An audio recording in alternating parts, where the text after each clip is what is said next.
Magandang araw mga kasari-sari, kamusta po ang inyong tindahan? Sana lahat tayo ay okay at sana ngayong araw na to maganda ang benta natin mga kasari. Yan ang laging wish ni Ate Tintin. Pero syempre ngayon may dumating ako na Lazada package galing sa Lazada, 'di ba, yung mga aking in-order. Ito ay para sa aking tindahan para kahit papano umayos-ayos naman ang itsura ng tindahan ni Ate Tintin. So, siguro mga 2 taon mahigit, mga 2 taon kalahati, bago ako nag-o-order ng mga ganito sa Lazada para sa aking tindahan. Sa mga unang taon, hindi pa ako bumibili ng mga gamit para sa tindahan ko, gaya nga ng mga nauna kong vlog.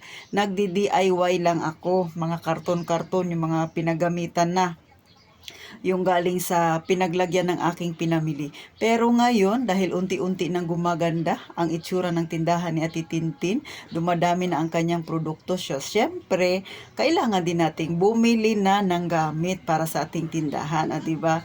So, yan ang nakakatuwa kapag nakikita mong lumalago ng iyong tindahan. Nakakabili ka na rin ng mga gamit na para rin sa iyong tindahan. O, di ba? Makikita mo ay medyo tumutubo na ang iyong tindahan, nagiging maayos na ang itsura, o di ba? So, eto na, hindi ko na patatagalin ha. Mag-unboxing na tayo mga kasari. So, eto mga kasari, oh, 'di ba nakita nyo? Lagayan ito kasi yung aking mga pinamili na mga ay yung mga aking nire-repack, yung mantika ko na nire-repack ko, yung nakasabit-sabit lang. Tapos medyo malaki yung kinakain niya na space. So, syempre, maliit lang yung tindahan ni Ate Tintin. Kailangan ay yung lalagyan niya ay maliit lang din. Kumbaga, makakatipid ka. Space saver. O, diba? Nag-English na naman ako. Talaga naman si Ate Tintino. Pero syempre, masaya akong mga kasari. Kasi nga, nakikita ko na lumalago na ng paunti-unti ang aking tindahan. Kasi nakakabili na ako ng mga bagay na ganito, ha? Na hindi ko naman dati inaasahan. Pero syempre, yan ang journey na Ate Tintin sa pagtitinda. Sana tayo ganyan din mga kasari. Hindi man tayo dun sa payaman-yaman kasi nga mahirap tayo. Pero syempre may goal tayo. Paunti-unti lang. Isang hakbang na naman pasulong mga kasari. So ito na siya. Ganyan. Kompleto naman yung kanyang mga gulong. Sana medyo may pit-pit. Hindi siya pantay pero natupi siguro ng konti, pero okay na rin, magagawan pa ng paraan. Medyo hindi siya naka-curve. Ganyan. Space saver. Lagayan ko ng mga mantika na, di ba? Bali, 4 ito siya mga kasari. Ito. So, okay naman. Kahit pa paano, wala siyang damage. So, ganyan siya. Papatong-patungin lang siya mga kasari para medyo gumanda-ganda ang itsura ng tindahan ko. So, eto na guys. Ayan na yung itsura niya, 'di ba? 4 siya. 1, 2, 3, 4. Tapos, ito yung paa niya. So, okay na siya. Ganyan ang itsura niya. So, maganda na siyang tingnan. Yan na ang itsura niya mga kasari. Nalagyan ko na siya ng laman, di ba? Maganda siya kasi space saver talaga siya. Lalo sa ating mga may malilit na tindahan. So kung makikita ninyo, ginawan ko ng ganyan. Ano lang to, karton na makapal. Tapos nilagyan ko lang siya ng glue stick, di ba? Yung parang may divider na siya. So ito ay powder. Powder na. Ito ay laurel, paminta. Next yung crack lang. Tapos ito ay buo. Tapos tawas. Pagkatas ito anyel. So dito, pangalawa, hindi ko siya nanilagyan. Ito ay flour, asukal, hindi pa ako nakapag-repack, tingi. Tapos ito ay cornstarch. Ganyan. Ito asin, 'di ba? So mas madali. So sa baba, mga abubot na lang 'yan. Ito ang munggo, hindi ko pa siya na repack mga kasari. So ganyan ang itsura niya. Naiikot yan siya mga kasari. Kita niyo 'di ba? So madali lang siyang hatak-hatakin, hila-hilain kung saan. So maganda siya. Ganyan ang itsura niya. So natapos na tayo doon sa lagayan. O, di ba, naipakita ko na sa inyo, maganda siya mga kasari kasi talagang space saver siya. So, maliban doon, meron na rin akong mga nauna pang binili, kagaya nito. Ito yung mga nauna kong nabili. So, sabitan nito ng mga chichirya.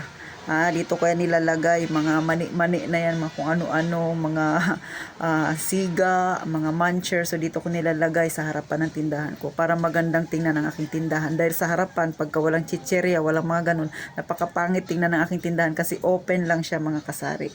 Ngayon, maganda ng tingnan kasi nga dahil dito. So, ilan lang ito sa mga nabili kong gamit ng aking tindahan.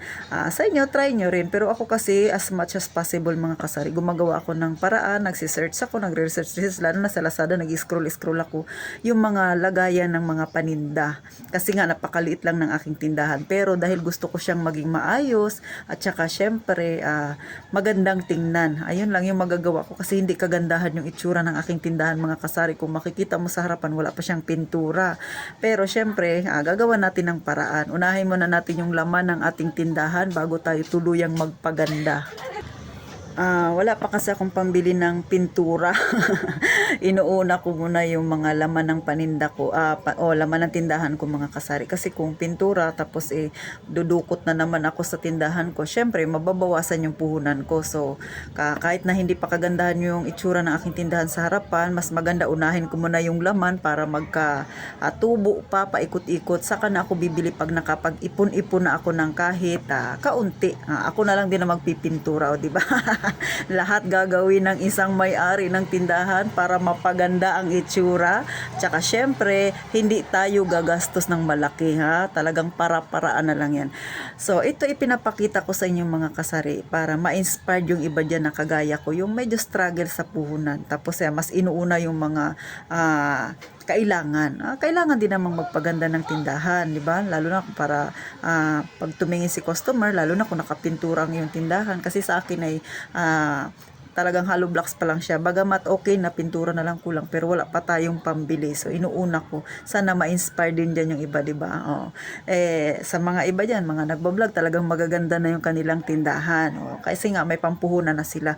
Pero ako, sinishare ko sa inyo yung aking journey kasi alam ko makaka-relate din diyan yung iba na kagaya sa akin na may maliit na tindahan na unti-unti gusto ring mapaganda at mapaayos ang kanilang tindahan. Pero dahil wala pang puhunan, tiyaga-tiyaga muna. Tsaka mas sinisikap natin na mas maparami pa ang laman ng ating tindahan kaysa unahin yung pagpapaganda, di ba? Madali na lang magpaganda ng tindahan kapag meron ka ng syempre pera. Pero sa ngayon, habang kailangan pa natin ng pera, syempre padamihin muna natin ang ating tinda, ang laman ng ating tindahan, at pag nakaipon na saka na lang yan mga kasari, di ba? Makakapag-antay pa naman.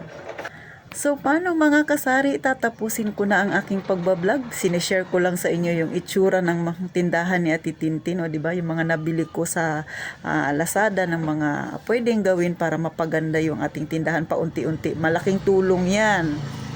Dahil nga maliit ang tindahan para makadagdag tayo ng mga paninda na mapaglalagyan natin, o diba? Tsaka maganda siyang tingnan sa labas. So thank you mga kasari. Sa hindi pa naka-like tsaka subscribe, pasuyo na lang mga kasari. Kunting tulong yan na kay Ate Tintin.